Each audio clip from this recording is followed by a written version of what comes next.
What's good, my people? Thank you for chilling with Total Payout Podcast. This your host, Trouble. And today's date is March 11, 2026. And we're going to start this episode with recapping yesterday's picks. We went 3-1. Pat ourselves on the back for that one.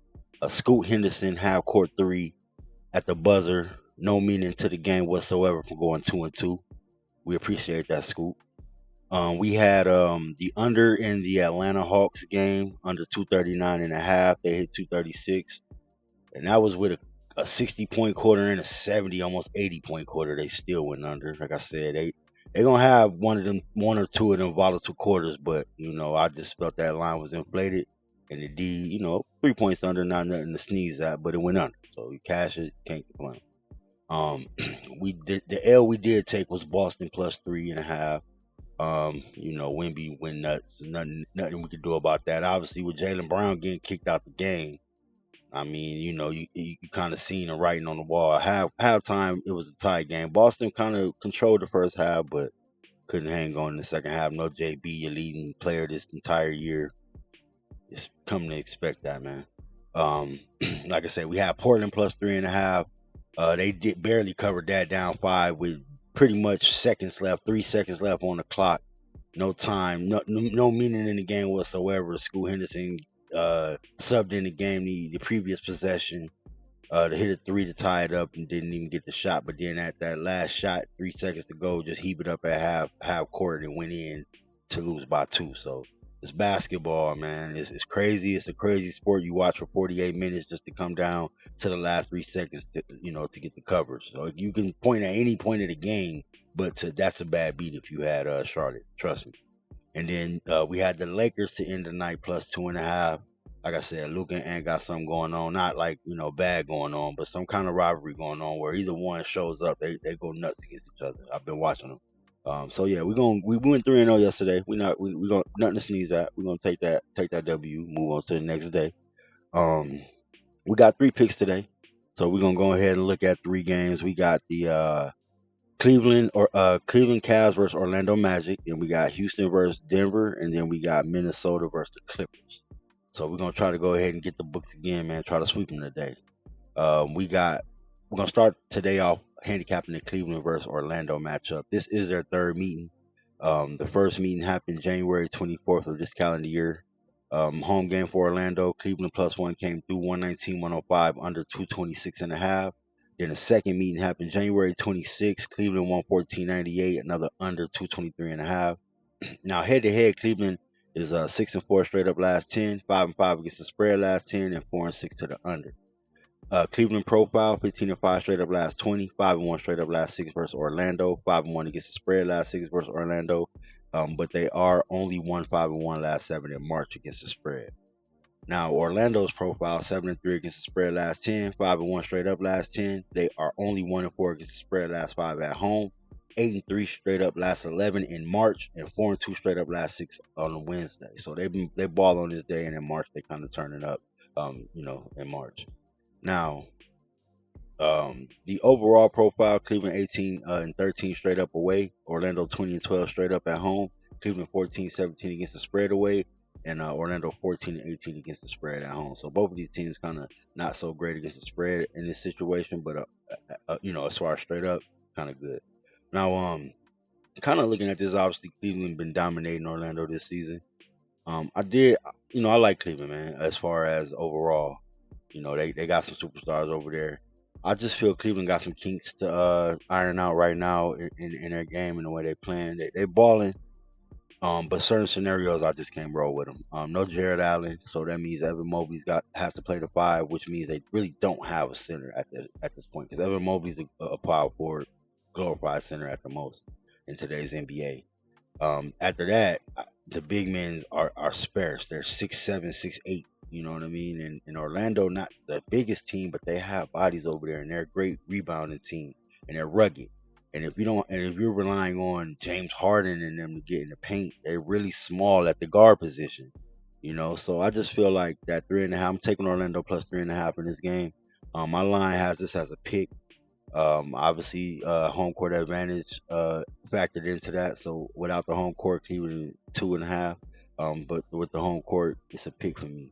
Um, I just feel like Orlando is in a situation where they're going to take advantage. They're playing good. They're not playing suspect at the moment. They were a couple weeks ago. They were playing kind of suspect, but right now they're kind of righted the ship a little bit. Cleveland playing the same way. They're kind of even in the last week or two. So I feel like Orlando has the edge right now at home. That's the only reason I'm taking Orlando with that bucket, 3.5 points. Bucket. Now we're going with second game is Houston versus Denver. Now this is gonna be a good game today. This is their fourth meeting. First meeting November 21st last calendar. Houston home team. Denver came through plus 2.5, 112, 109 under 234 and a hook. The second meeting also last calendar year, December 15th. Denver plus one came through again, 128, 125, went over 237 and a half. That was a home game for Denver. And then another meeting, all of them happened that last calendar year, December 20th, home game for Denver. Houston came through in that game minus 1.5. Houston 115, 101 under 235 in the hook. So they're kind of wishy washy under over under. As far as the wins, Denver did get the first two. Houston came in the third one. So this is the final meeting with a home game for Houston. Now head to head, we got them 5-5 straight up last 10 against the spread. Houston is 5-4-1 with a push against the spread last 10, and then their total is even 5-5 against over under. Now Houston profiles 2-4 against the spread last 6, 6-3 straight up last 9. They're 1-4 against the spread last 5 versus Denver, and 1-4 straight up last 5 versus Denver. They're 7-3 straight up last 10 away. Also 3-11 last 14 away versus Denver. So in Denver, they don't play so great, man. Now, Denver is 2-4 straight up last 6, so they've been struggling. They are getting healthy, but they've been struggling. They are 11-3 last 14 at home versus Houston, so I did go over that. And then also Denver is only 6-14 against the spread last 20 in March. So come March Madness, they don't do so great. Either they're ready for the playoffs or they're tired. Denver 8-3 against the spread last 11 on Wednesday, so they actually do play good on Wednesdays as well. Now overall profile, Denver 18-16 straight up away. 17-13. Houston is 18-16 straight up away. Denver is 17-13 straight up at home. Houston is even 17-17 against the spread away, and Denver is 14-16 against the spread at home. Now, my line has this game at Denver -2. I think it's at Houston plus 6.5. I'm gonna go ahead and book Houston in for this cover. The reason why I like Houston, man, I just think they match up well with Denver. Denver struggles against top competition, especially getting favorite money. I mean, they can very well blow Houston out tonight. Houston is on a back-to-back, but I just, it's in Denver. Obviously, that air gonna be tight. But the last time Denver played a home game, they lost by 39 to the Knicks, and I think the Houston better than the Knicks, and I'm not gonna bank the pick off that, saying base it off recency bias or even comparing versus, because each game is different. But I do think Houston knows this is an important game. So I'm not saying Houston will win this game, but I don't think they're going to let egg. They're going to come out here and compete. Like I said, I think Denver struggles against the top teams. We see that they play good against OKC. I kind of seen that. I took Denver last game as a dog. I kind of seen that struggle against OKC. One, because the bounce back game was needed against the Knicks. But then even then they lost that game heartbreaking. They could have won that game, and the way they lost that game, if you're watching the tape, if you're Denver, and even if you're just a regular civilian, you're like, man, come on now. You let Shea hit 2 threes, even though you came back with a 4-point play that was ridiculous with Jokic hitting a 3 and Murray getting a free throw on that 3 to tie it up. You gave up another 3. Like, come on, man. You could have had anybody on the court shoot that 3 besides him. So it's just, I just think Denver doesn't. I mean, they got over the loss to the Knicks as far as competition, but I don't know if mentally I don't know. It's something about Denver that just, I don't know. So I'm going to go ahead and take that 6.5 with the Rockets and think it's going to be a close game. Like I said, I got Denver -2 at home on my personal line, so I'm getting a free extra 4.5 points. I'm going to go ahead and book that and take that. Now, the last game we're going to run with is going to be the Timberwolves versus the Clippers. Man. Minnesota, the Clippers is a hard team to figure out. Minnesota, I mean, we kind of know how they operate. It's their fourth meeting of the season, first meeting last calendar year, December 6th. It was a home game for Minnesota. Clippers came through on a spread plus 8.5. Minnesota did win straight up 109-106, went under 227.5. Second meeting was February 8th, home game for Minnesota as well. Clippers came in as well, plus 9. They actually won straight up 115.96, went under 222.5. And then the third meeting happened on February 26th, a home game for the Clippers. Clippers again plus 8.5. Minnesota actually won straight up, 94-88 under 219.5. Now, head to head, Minnesota 8-2 straight up last 10. Clippers are 6-4 against the spread last 10, and the under is 1-9 last 10. So this game is a dead under, pretty much their last 10 as far as against each other. Now, Minnesota's profile 18-12 straight up away. Clippers are 17-13. Clippers are 17-13 straight up at home. Minnesota's 13-17 against the spread away, and the Clippers are 16-14 against the spread at home.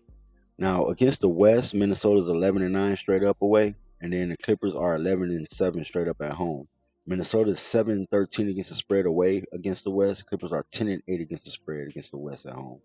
Now, I've been kind of lamenting this, man, over and over and over and over and over again the last week with the Clippers. I've been trying to fade the Clippers, man, last couple games. They've been on a ridiculous March game, playing games in March since the first, man. Today's the 11th. This is the Clippers' 7th game this month. So they probably had at the most one game in between. Like I stated a couple games ago, they already have played 2 back-to-backs this month, on the 1st and the 2nd and the 6th and the 7th. So, and this is their 7th game in 11 days. This is Minnesota's back-to-back. They played the Lakers last night. So we want to keep that in mind. But I just can't get over, when are the Clippers going to get tired? Like, dude, they have bionic knees, or these teams are just not taking that into mind. These teams should be running them into the ground. They haven't even had 2 days off in between all of that basketball. So I'm trying to figure out what is going on. Like, what is going on? When is the Clippers not gonna, do what I'm expecting them to just get drugging? So, but once again, man, I'm gonna go back to the well once again, man. Unfortunately, it has to. I'm beating my head against the wall over and over again. One day that wall gonna break. Instead of my head getting swollen, it's gonna break. I'm gonna roll with Minnesota today, man. I'm gonna take Minnesota plus the 2. I would not be surprised if Minnesota money lined them 8-2 straight up last 10. It would not surprise me. I actually think it's a good thing Minnesota's on the back-to-back and getting beat up by the Lakers. I mean, the Knicks was in the same scenario the other game. I think the Knicks had 1 day in between, which might have hurt them in that, losing to the Lakers, being able to have 1 day to stew on the beach, obviously with the sandals. But the Timberwolves don't have that opportunity. They get beat up by the Lakers prime time, late night, embarrass Luka and them, go off, Austin Reeves go off, embarrass, man, and have a horrible game. But I just expect Ant to go off tonight. Playing against Kawhi, I expect him to go off, So I'm going to go ahead and take the Minnesota Timberwolves plus 2. I know it opened up at like 1.5, and once everybody watched that beat up last night, and they've been telling the Clippers, a couple dollars went in on the Clippers and went to 2.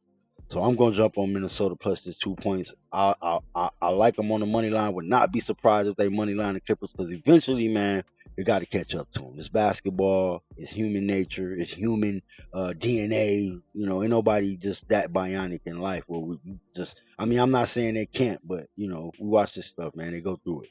So we're going to go ahead and book that. We're going to take those picks today. Like I said, we got that 3-teamer coming in. We got the Magic at home, plus 3.5 against the Cavs. We got the Rockets getting 6 on the road against the Nuggets, and then we got the Timberwolves catching 2 points against the Clippers. We want to go ahead and take those today. I want to thank you guys for tuning in to Total Payout Podcast. It's your host, Trouble. Today's date is March 11, 2026. Please give me a like, comment, and subscribe at the end of this video. You guys have a blessed Wednesday, hump day. Have a good one. Thank you.